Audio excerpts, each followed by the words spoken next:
โยกลับมาได้หมอกลับมาได้หมอนี่มันเป็นคำขอละให้เจ้ากลับมาได้หมอโยกลับมาได้หมอกลับมาได้หมอนี่มันเป็นคำขอละให้เจ้ากลับมาได้หมอ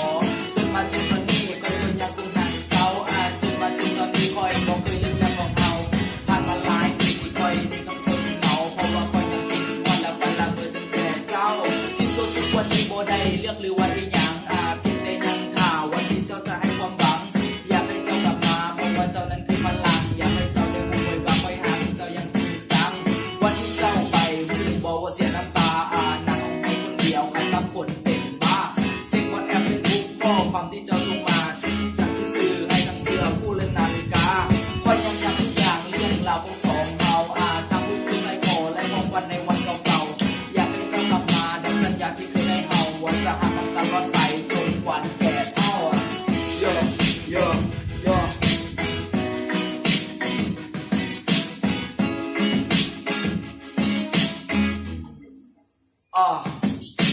นกมันยังฟ้าน้ำมันยังเข้าในใจไอ้ยังหักเจ้าและอยากให้เจ้ากลับมาหากันถึงว่าไอ้โมโลว่าหักมีคือเขาแต่ในใจจักสีห้องดวงดียังให้เป็นเจ้าคำว่าหักของเขามันบอกเคยลุกออกจากหัวใจยังทั้งรู้ทั้งตอบและหักสามันเอาไว้ทั้งบนทีมมีเพียงอยากให้เจ้านั้นจงเข้าใจว่าคอยยังหักเจ้าและจะหักตลอดไป